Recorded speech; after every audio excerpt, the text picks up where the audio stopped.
Ramogi geno mara nitie kare odiochieng' ma kawuono e odiochieng' mar 23 dwe mar 8 2022 wan gi mathoth ahinya weche manyien mag Migago ma bende wang'iyo ni motenore gi yiero ma 2022 wan ka nikech in Ramogi Tv nyako Ramogi kamoro amora ma intie adwani bed koda e chakruok nyaka giko wan gi weche mathoth ahinya mwaluwo ni ka otenore gi wach mar bura ma bende nyochwal e nyimdo ma malo mogik e pacho ka dho ngere dendo ni Supreme Court.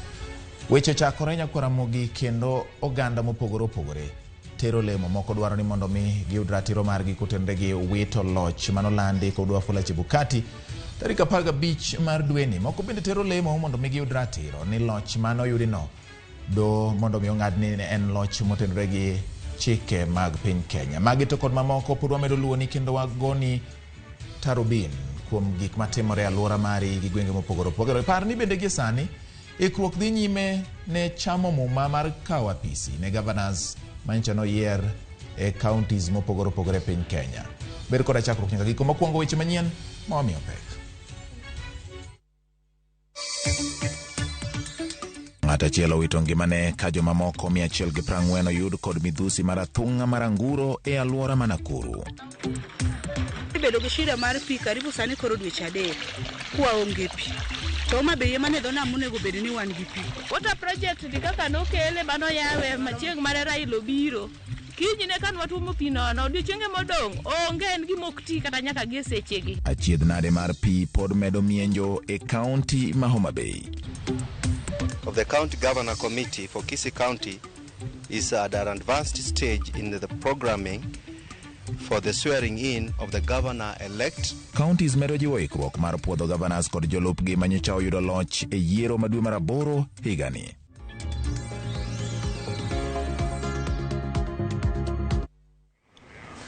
Arwaki ni machiegni nyako Ramogi mar yudo weche manyien motenore gi yiero 2022. Par ni nyatudori koda e nambari 36000 ma en namba marwa mar ote machuo kachiel kod bende Facebook marwa mar Ramogi Tv achiel kachiel nyako Ramogi. Inyalo luwe kendo mondo mi iyud mago ma wakelo ni weche manyien kachiel kod weche mamoko matimore e konde mopogore opogore mag piny Kenya. Nyinga en George Bati.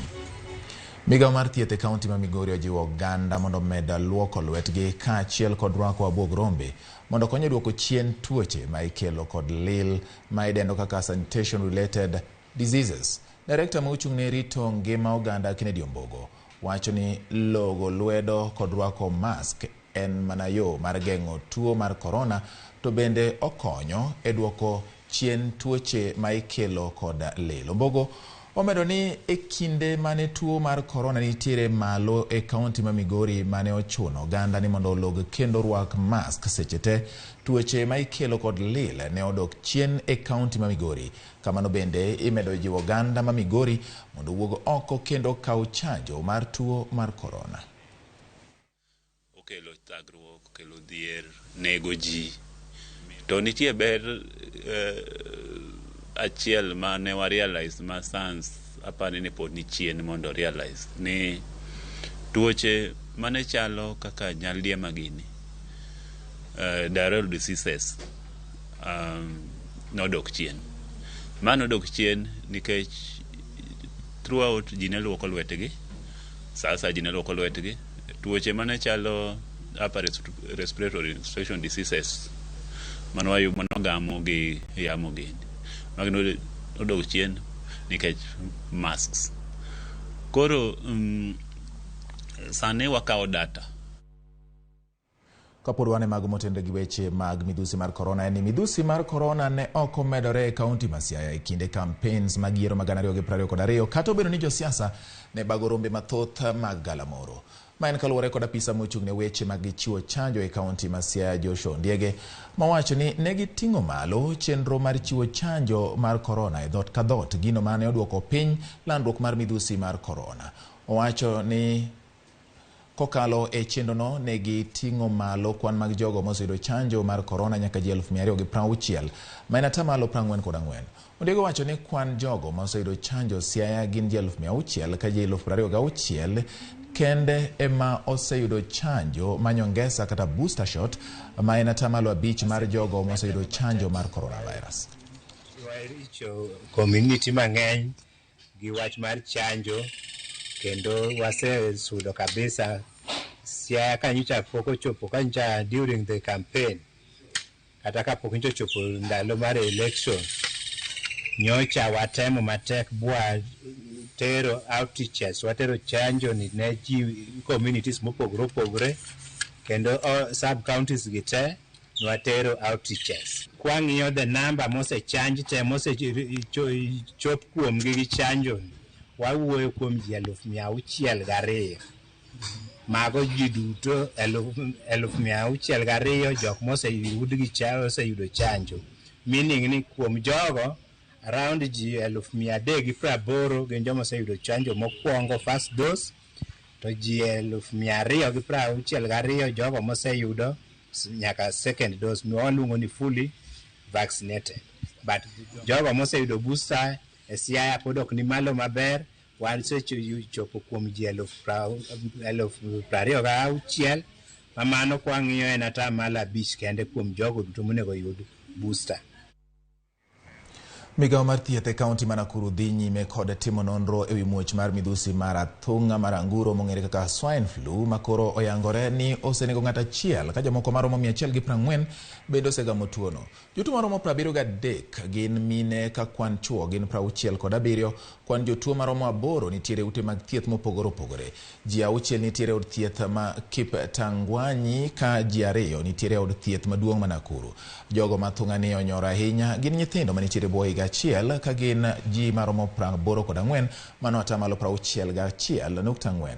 Ranyisi mag tuo ni mathoro beti ahinya kuom jotuo gin ahonda, kor mathung' kaeto del machwakore, del majony, muya mang'adore e kind mamoko. Apisa maduong' mauchung' ne weche mag thieth e kaunti ma Nakuru Daniel Wainaina wacho ni pek mar tuo no dok chien kata obedo ni ohinyo nyithindo ma nitiere bwo higni 5 koda joma higgi oniang'.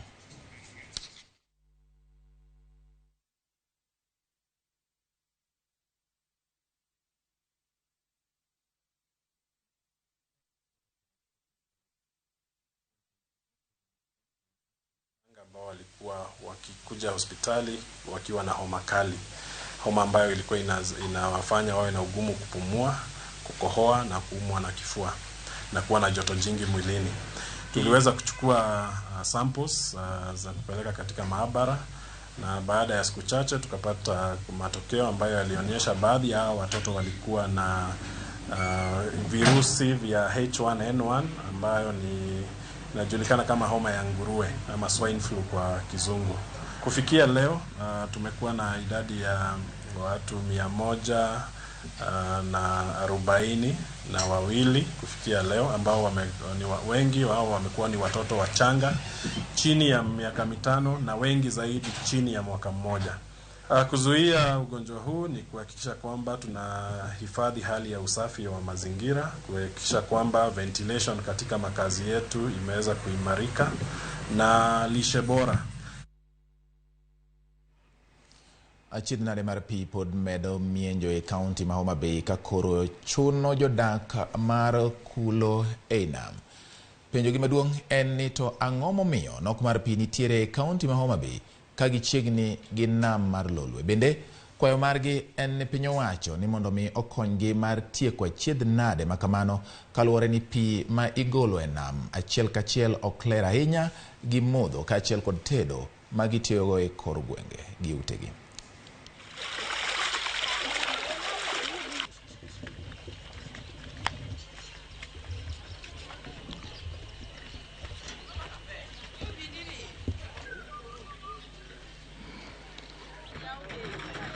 Bedo gi shida mar pi karibu sani koro dweche 3 kwa onge pi. To Homa Bay ema ne dho nam monego bed ni wan gi pi. Wan gi shida mar pi ma mon wachiewo sa 10 kata sa 11 kwa dhi manyo pi na. Nikech sechego inyalo yude ka en bet pi maler to kotimore gimoro sa 1 en pi ma gima koro nyalo timo gonge to chuno wan nyaka wakawe nikech waonge gima wanyalo timo.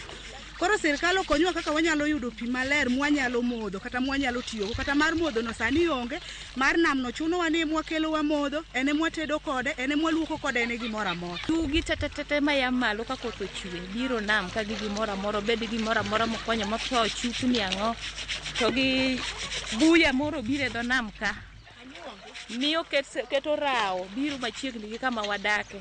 Mar ariyo, nitiere gimoro bire pi ka maralum miluongo ni green. Oketo pi lokore ma green.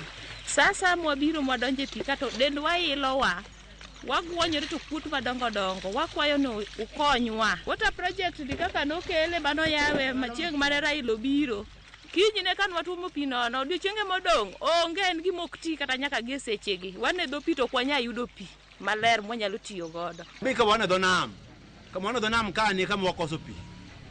To sama wakoso pi ni to gimong'e ni e udi kata ngima mar dhano gima tiyo mang'eny moloyo pi onge. Misi ni en gima kelo pesa mang'eny moloyo. Gima miyo jo power bill mar go sika ne ok chul. Ok wang'e ni pesa gidonje ufuke jo machal nande. Sama jo clients mag pi uso pi motene gi pesa mag chulo mita gi. To gini jo kawuono ko yudo kapo ni in kod bill to gipudho mana mita no gidhigo. Gavana moyiere kaunti ma Homa Bay Gladys Wanga ogolo siem ne joma wachore ni wuondo jopiny ni dhi ndikgi e kaunti no.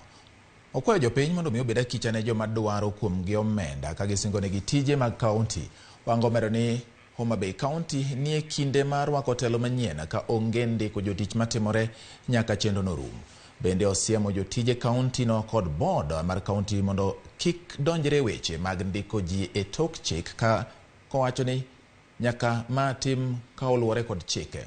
Wanga omedo ni barupe duto mosechiw mag tich e kinde ni ok dhi tiyo ka apisa moyud kod keth makamano ibiro kaune chik ma oluwore go ndamo makare.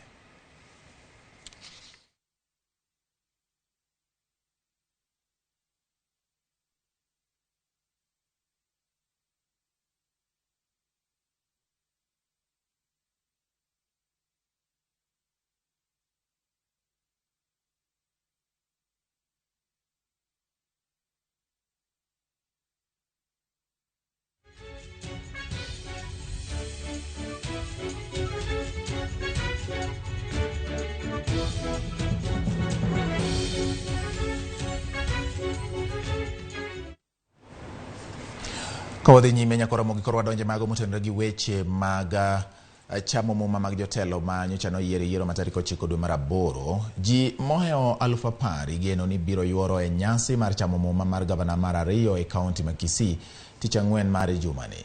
Ma en kaluwore kod komiti ma ochung' ne pango chenro makamano motelie kod jagoro mar kaunti ma Kisii Patrick Lumumba mowacho ni gisetieko ikruok ne chenro no mabiro timore alap ma Gusii. Gavana moyiere kaunti ma Kisii Paul Simbarati kod jalupne Dr. Robert Monda biro chamo muma mar donjo ya PC odiochieng' no.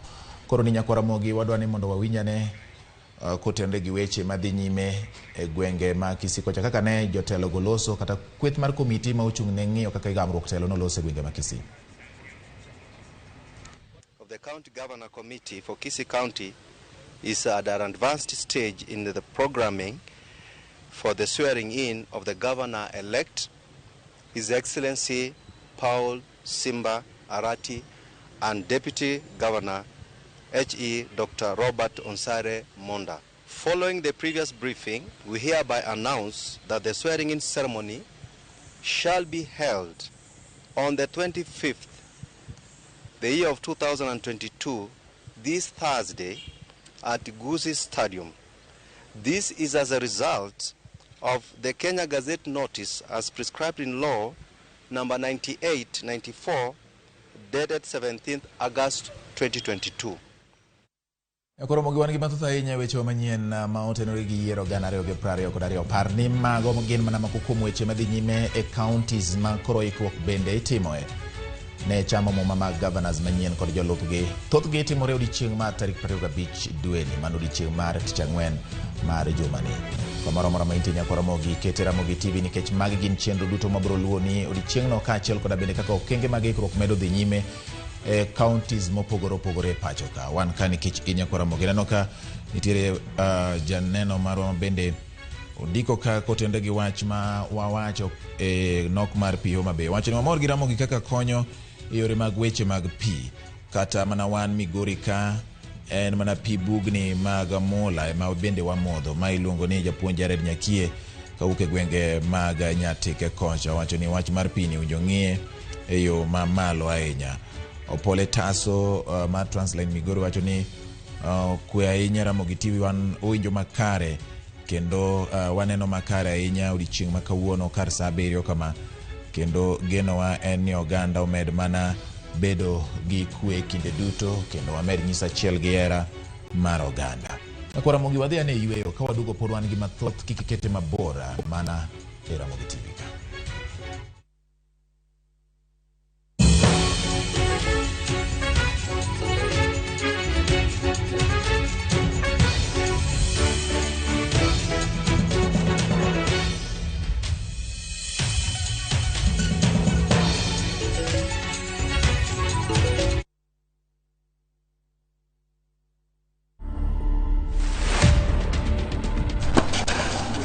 Best memories is to win, obviously, and to enjoy. Yes, I can dance. Tennis is not easy. If you watch me play, it looks easy, but it's not. It's a lot of hard work, a lot of sweat. 10 years from now, I see myself playing the big stages in the Grand Slams and winning titles. To watch this story and more, download the Citizen Digital app today. Kenya's #1 app, Citizen Digital. Collect fare kwa boda au matatu ukitumia ViewPay cashless na uqualify for bima ya 100,000 shillings pamoja na medical cover ya 20k na permanent disability cover ya 100k kwa 5 bob pekee. Dial *236# today to start using ViewPay cashless. 10 bob ashu kinde ekomi abar ikomi mahumi kwa shilingi 10 tu. Shabiki.com inakuletea nafasi ya kushinda $300,000 kwa jackpot mpya ya Major League. Hii ni jackpot iliyo na mechi 9 kutoka ligi kubwa duniani: EPL, La Liga, Serie A, Bundesliga, French Ligue 1 na ligi zingine kubwa. Tuma neno MJP kwa 29063 for a chance to win 300,000 shillings daily. Major League's jackpot. Cheza na 10 bob kila siku. Not for persons under the age of 18. Betting can be addictive. Play responsibly. Shabiki.com is authorized and regulated by the BCLB. License number 4.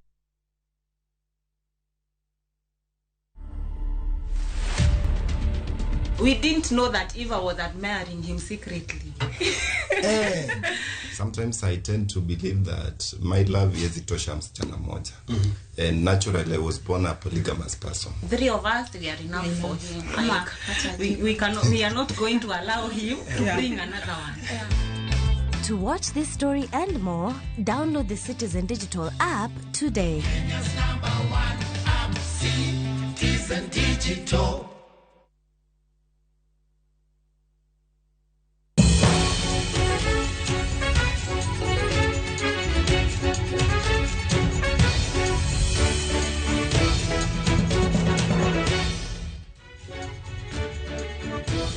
Akora Ramogi machiegni kendo wadhi nyime gi weche manyien motenre gi yiero gana 2022. Wang'iyo mago mabende dhi nyime alwora mopogore nyaka nchaland duoko mar jatend piny Kenya. Kaluwore gi ng'ur manyochwale doho mamalo mogik e pacho ka Supreme Court mar kwedo duoko mar yiero, jopiny pod dhi nyime gi chiwo paro mopogore. Koro ni wawinjane ni kaka jopiny ogolo pachgi kotenre gi wach mar duoko mar ombulu kod bura makoro sani osechwale nyim doho maduong' mogik ma pacho ka Supreme Court.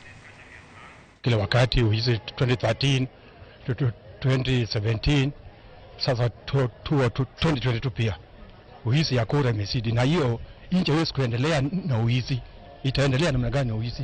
Tunataka haki wa Kenya, tunataka haki yetu. Tumeona wananchi ya nje wamesema uchaguzi ulikuwa huru, observers Kikwete, na nimeshukuru Museveni, rais aliyetangaza wa kwanza, amepongeza Ruto. Mambo inadhania baba anaweza kuwa president, usitukie eti mambo imeharibika. So hii mambo iruduliwe tu bana. Hatujaamini. Hii mambo iruduliwe, tumesema baba ndio president. Na style tu iruduliwe kura. Tulikuwa nadhania baba kuwa president, lakini hatukuamini. Mambo imeharibika. Tunataka hii mambo ikuwe funzo kwa wale ambao wanatenda hii kesi. Juu leo tumeenda kotini. Kesho itakuwa mtu mwingine ambao shida kama hii atapata. Itakuwa aje? Hii mambo ya kuiba kura inafanya watu wauane.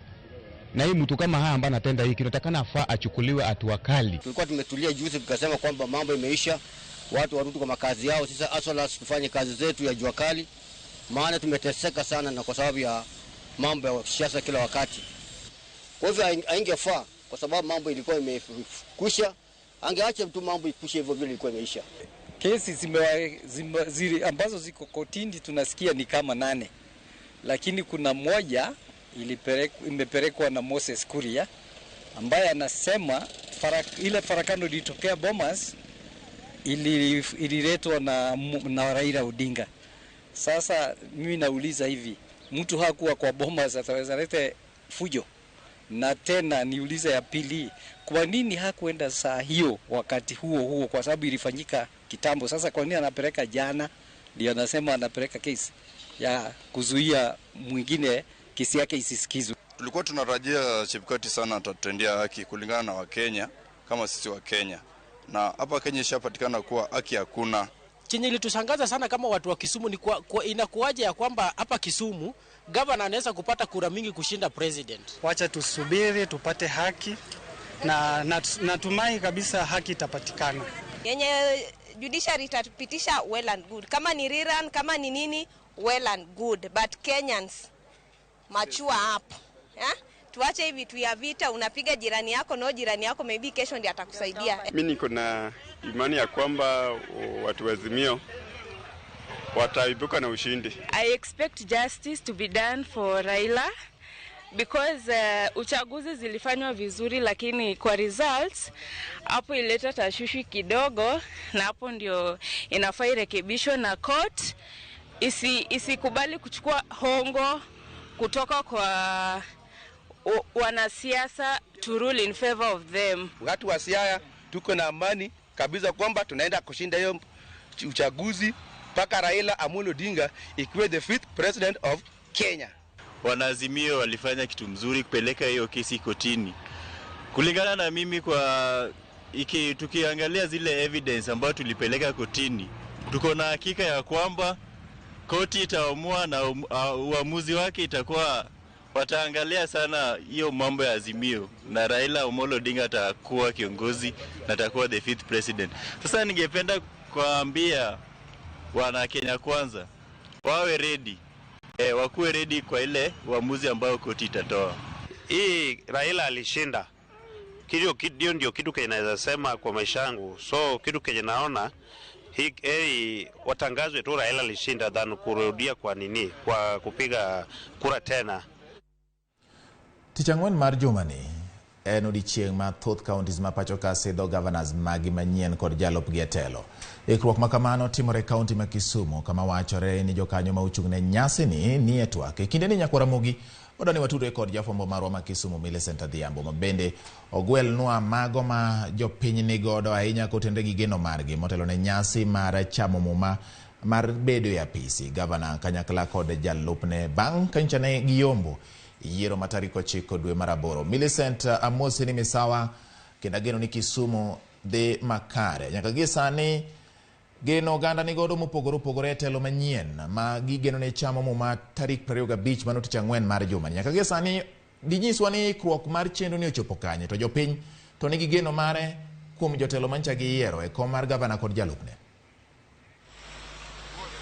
Erokamano nya George Batu achiel ka wan Central Square boma ma Kisumu kae ndiko mabende wadaloso gi moko kuom jopiny kotenore kod chamo muma mar gavana margi ma county ma Kisumu kae ndiko mabende biro timore e alap ma Jomo Kenyatta International Stadium chieng' Tich Ang'wen jumani masani odong' mana ndalo achiel kende to nyasi ma kamano timore ka ibotele kod jong'ad bura mar doho mamalo ma county ma Kisumu kae ndi kama bende wach ma kamano ne ogol kod jagoro mar county ma Kisumu mabende en jakome committee marapis governor Mano Godfrey Kigochi kama bende ang'na dhi achiel kachiel ir jopiny mondo ginyiswa ni kotenore kod chamo muma ma kama endi mabotimore chieng' Tich Ang'wen gin kaka jopiny ma bende nodwoko governor Peter Anyang' Nyong'o kod jalupne Matthews Owili gin kod geno mane nikech sani endi ne gimiye tich e tielo mokwongo kendo gichak giduoke gigo mage magigombo ni governor otim negi kata otiek timo manochako timo e tende mokalo igni 5 chien machiegni ng'na chak kod king'yo kamera mondo nyisa to kaka jopiny ma bende notero governor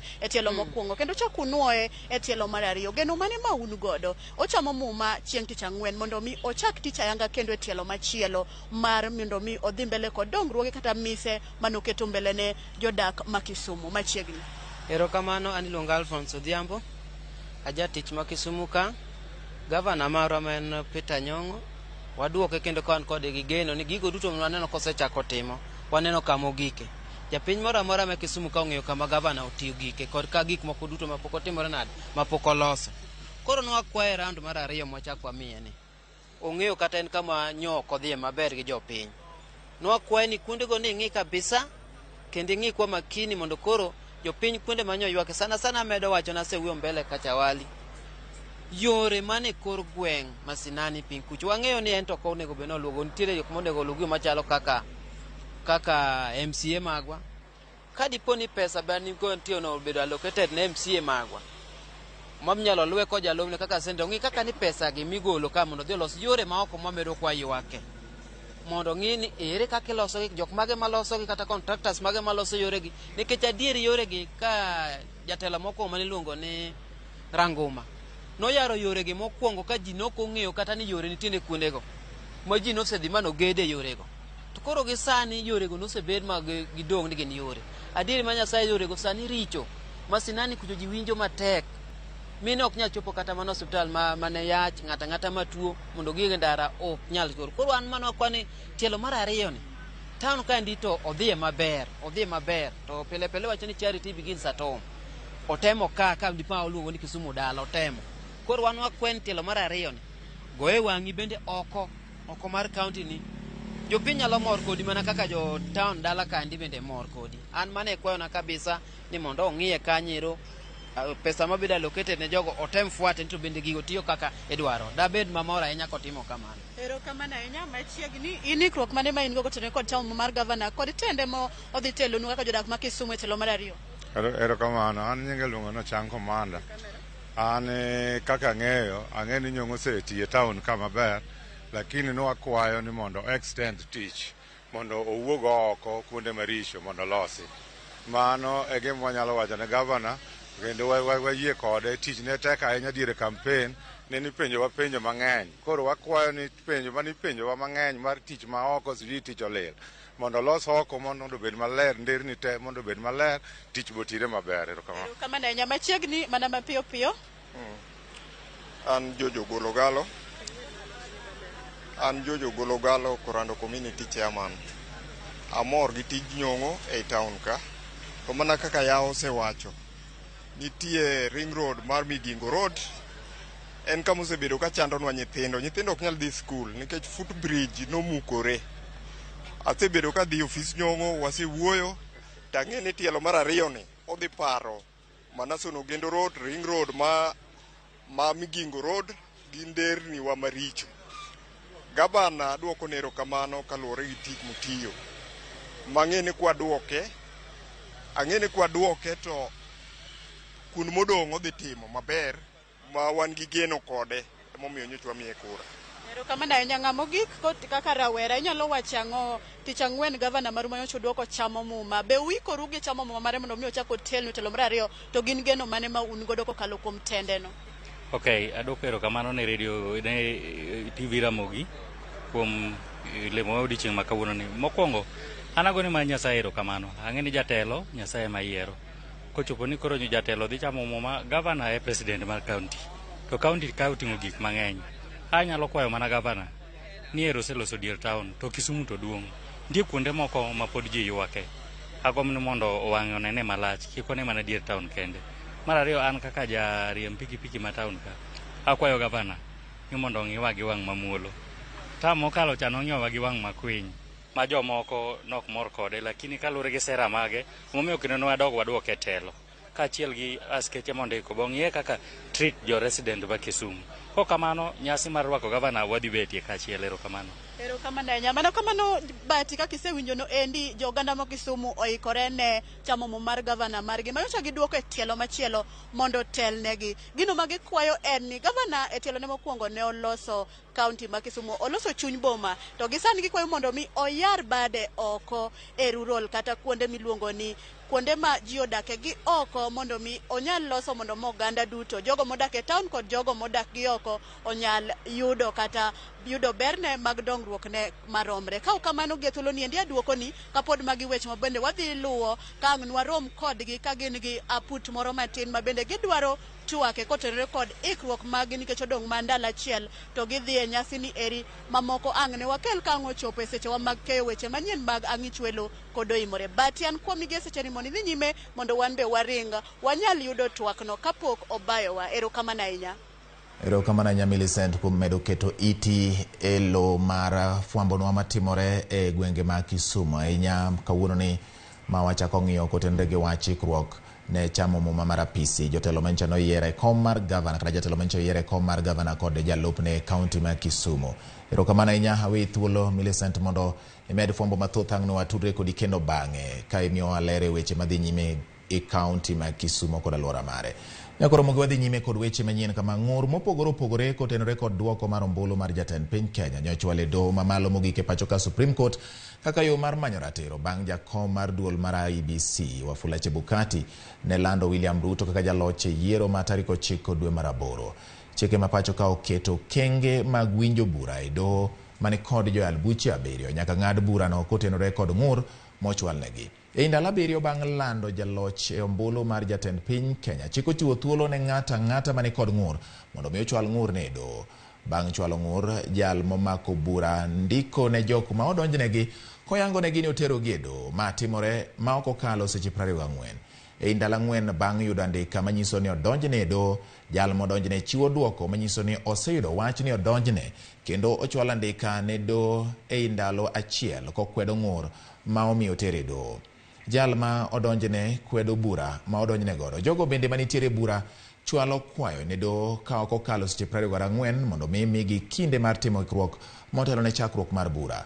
Do bang'e chiwo duoko e ndalo 1 poni omi jogo thuolo mar ikruok kata oyo. E seche 24 bang' doho golo duoko makamano, joma nitie e bura, jal mani kod gombo mar mondo nywande bura kata osiep doho bende oro kwayo mare.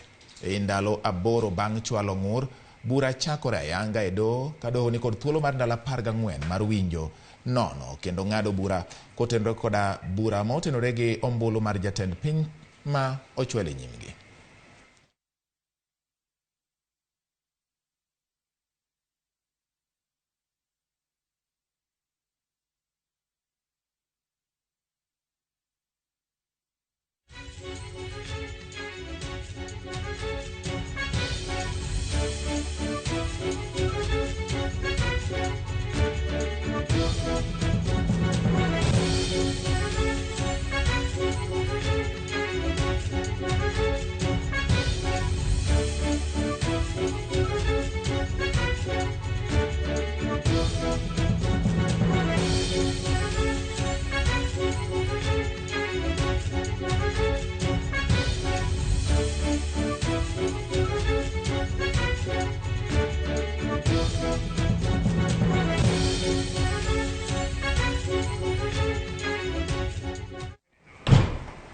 Nakoro mogi ni jimoyo 10,000 igeno ni biro yuoro e nyasi mar chamo muma mar gavana mar 2 mar kaunti ma Kisii tich Ang'wen mar jumani ma en kaluwore kod komiti ma ochung'ne pango chenro makamano motelne kod jagoro mar kaunti no ma Kisii Patrick Lumumba. Bende giwacho ni giseketo ikruok makare ne chenro no mabiro timore e alap Magusi. Gavana moyiere kaunti ma Kisii kaka nasenyisi Paul Simbarati kod jalupne Laktar Robert Monda biro chamo muma mar donjo apisi e odiechieng'no. Koro ni watudre kod jafwambo marwa Crispin Otieno dwani olernwa mathoth ni nyaka gie sani ikruok e gwenge mag Kisii kata kaunti ma Kisii chalo nade motelo ne chamo muma mar gavana moyier kod jalupne bang' yiero ma tarik 9 dwe mar 8. Crispin, amosi ni osaore e gwenge ma Kisii ageno ni intiere kare kendo ingirori. Miwane ler ka ing'iso nyikwa Ramogi ni chenro mag chamo muma mar apisi gavana moyier ma Kisii Simbarati kod jalupne Robert Monda osechopo kanye gie sani, to jok matayo chenro ni wacho nang'o? Jopiny to nigi geno mare kod telo mar jotendgi mane gi yiero manyien yiero ma nyokalo ni. saore ahinya ka wuok e gwenge ma Kisii. Mana kaka iwachono, nyaka sani ikruok duto ni kare kaluwore kod chenro mar chamo muma mar gavana mar ariyo manyien ma kaunti ma Kisii, mano Paul Simba Arati, ma biro timore chieng' tich ang'wen. Mano wadong' mana gi matin ne seche 48 mondo mi nyasi no chakre ayanga ma biro timore e alapno ma Gusii Stadium. Odiochieng' ma kawuono ne waneno kendo romo moro timore e kaunti ni ma Kisii, mano koting'o gavana ma kaunti ni ma Kisii, mano James Ongwae. Orado gi jotije duto te mag kaunti ma Kisii mondo mi ogonegi oriti ayanga ka bende ging'iyo kaka wuoth osebedo kuom higni 10 mokalo chakre no ka otelo, kendo koro chopo kuma koro gavana dhi wuok e telo orwako nyawadgi madhi bedo gavana mar ariyo e kaunti ni ma Kisii, mano Paul Simba Arati. Romo no pod dhi nyime tok ka gavana otieko kod lange. Obiro nyisowa kaka chenro chal kaluwore kod wach mar kawo telo manyien mochan tich ang'wen. Motelo ne mano bende ne waloso kod jotend obila ma bende nitiere e duol mochung'ne loko kata mochung'ne loko loch mawuok e kaunti ma Kisii ma biro tayo nyasi ma tich ang'wen. Kendo ne giwacho ni nyaka sani ikruok duto te osetime yo makare. Bang'e kanyo ang' wuoth kod ang' wachim nyaka alapno ma Gusii Stadium kama ang' ne wayang kaka weche chalo e pauno kaluwore kod ikruok mar chamo muma ma chieng' tich ang'wen. Iwacho ni ji mohingo 10,000 osorwaki kendo biro chopo e nyasi no ma tich ang'wen, ka weche ma otenore kod arita kwe bende oseket e yo makare.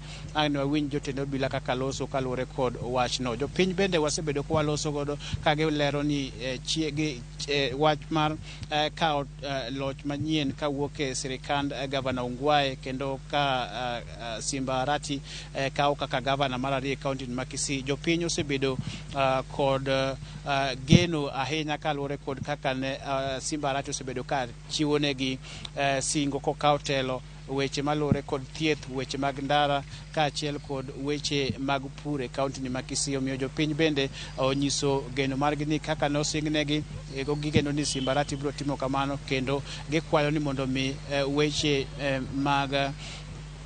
mag mibadhi mondo gimed kedo go ahinya e kaunti ni ma Kisii, ni mar osemiyo pesa buora lal e kaunti ni. Omiyo jopiny ni kod geno bang'e kano ang' ni nyiso gigo ma jopiny wacho kaluwore kod chenro moketi ma tich ang'wen ma gigeno rwako telo manyien e kaunti ni ma Kisii. Bati erokamano nya Crispin.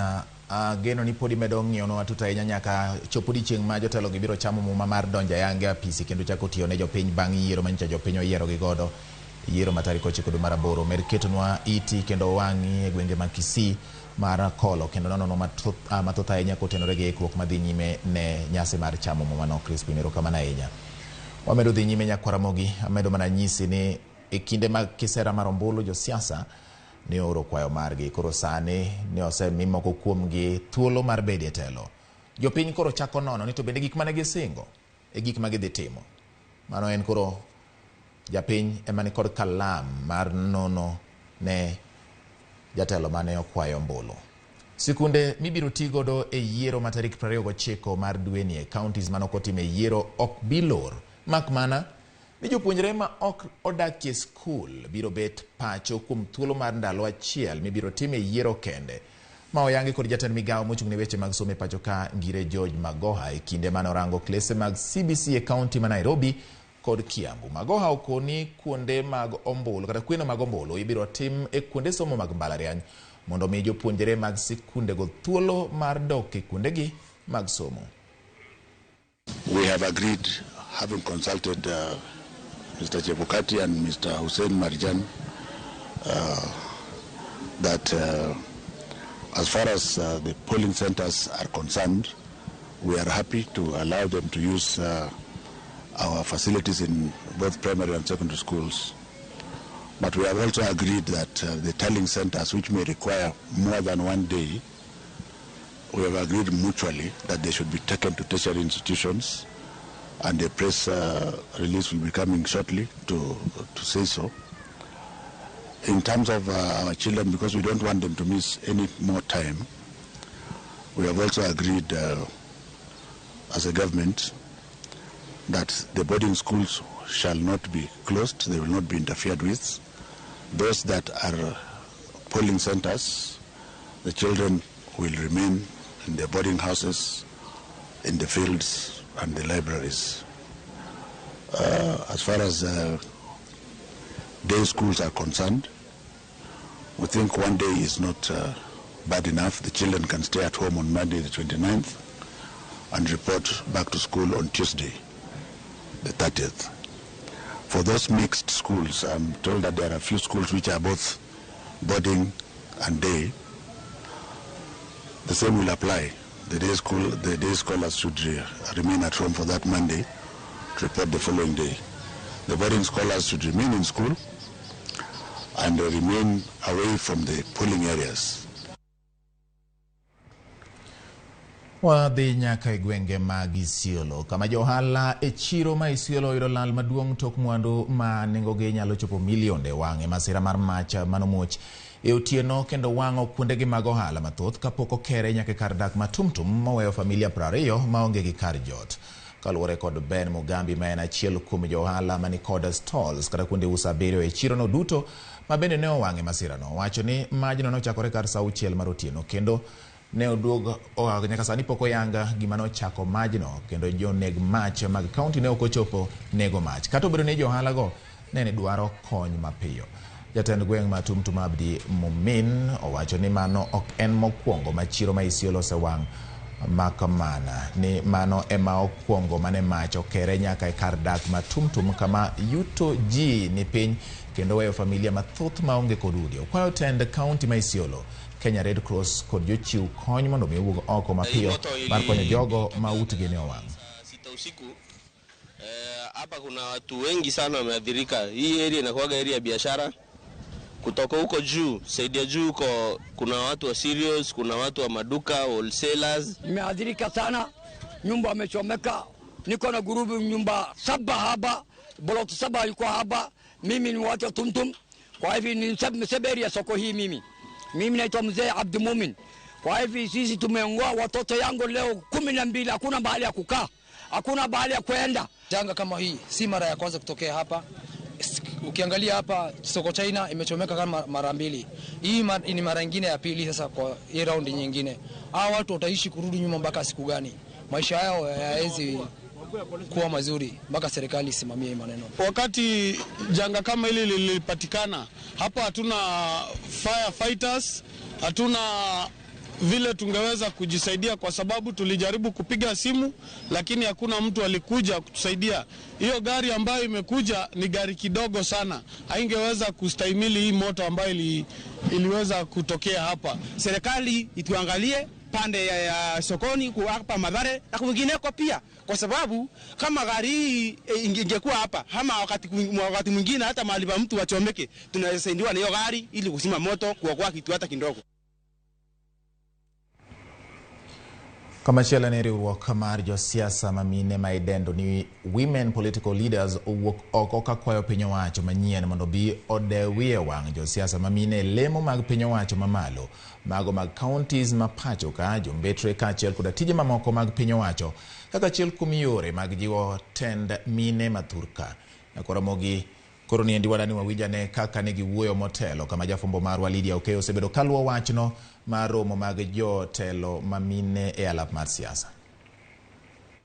Part of our duty was to rally fellow women to vie for different leadership positions as well as vote in order for the women of Kenya to achieve the constitutional Article 27, Chapter 8, that the state shall take legislative and other measures to implement the principle that not more than 2/3 of the members of elective bodies shall be of the same gender. It is time for Kenya and the world to recognize the benefits of women in leadership and commit to placing even more women in positions of power.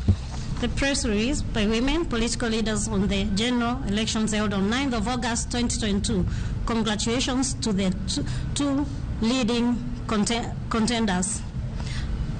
Women Political Leaders Kenya congratulates President-elect His Excellency Dr. William Ruto for being declared winner in the recently concluded general elections on the 9th of August 2022.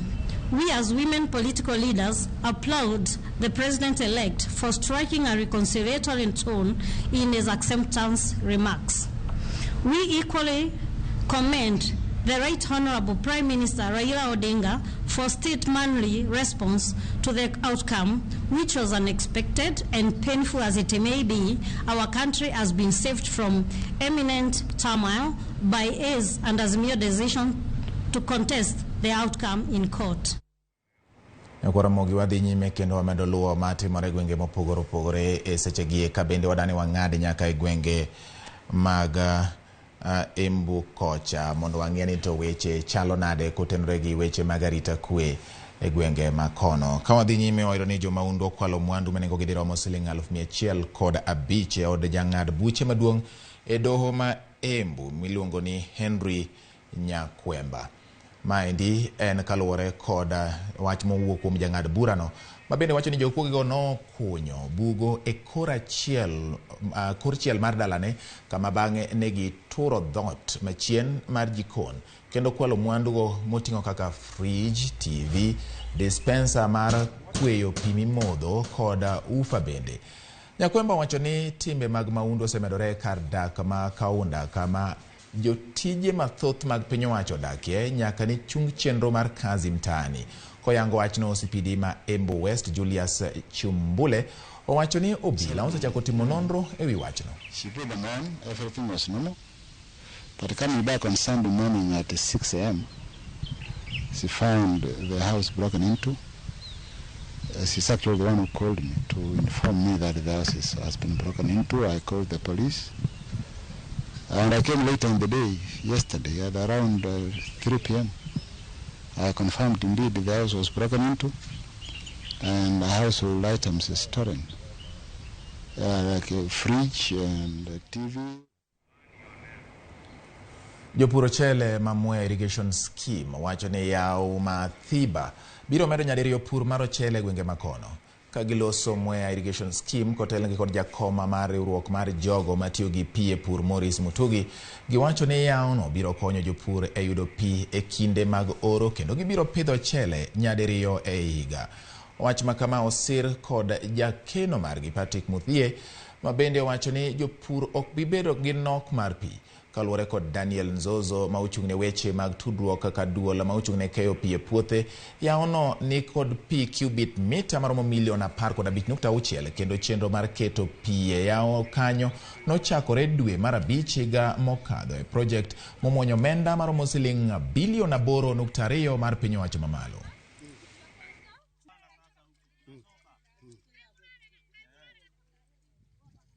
Hii dam tulifunga the stop log on 24th of May 2022 na kufikia jana iliweza kujaa.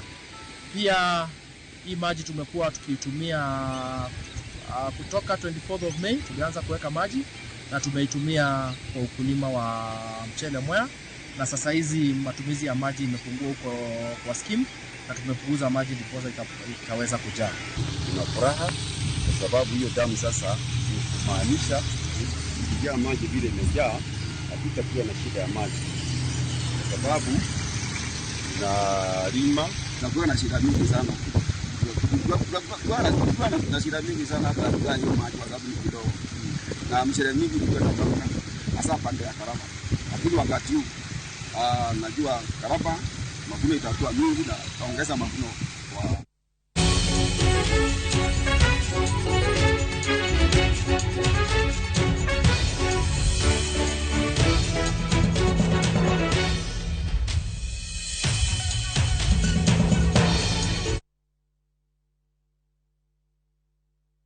malingling mago kapu mar dhi chiro. Kinyiewo mwandu moramora, ne ni ng'iyo tarik ma mwandu no lose kod tarik ma okethore. Mai biro konyi e nyiewo gino ma pod inyalo tiyogo.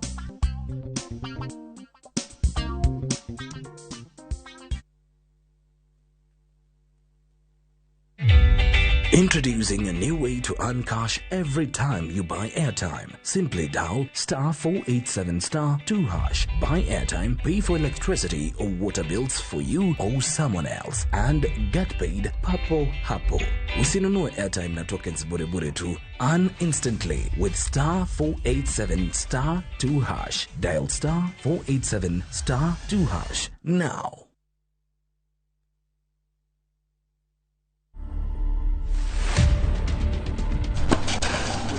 Best memories is to win, obviously, and to enjoy. Yes, I can dance.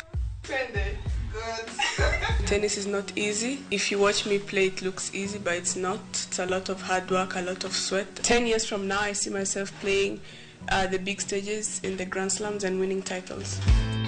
To watch this story and more, download the Citizen Digital app today. Kenya's #1 app, Citizen Digital.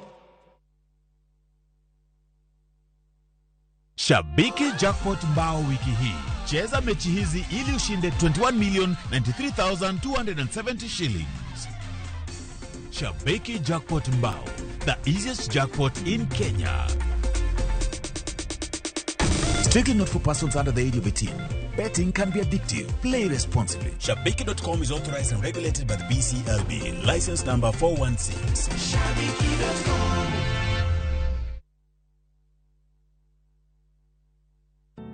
Ikiwa watu wangu walioitwa kwa jina langu watanyenyekea na kuomba na kunitafuta uso na kuziacha njia zao mbaya, basi nitasikia toka mbinguni na kuwasamehe dhambi yao na kuiponya nchi yao. Dial *811*342# to get ahadi za nchi.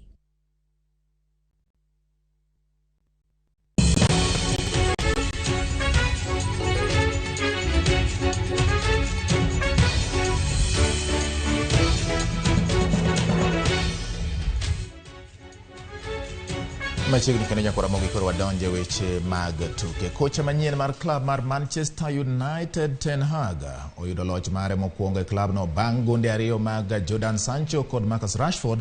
Miyo United loch mar gonde ariyo kuom achiel e kindgi koda klab mar Liverpool e lap ma Old Trafford. Wondered if he might hit it first time. Another chance.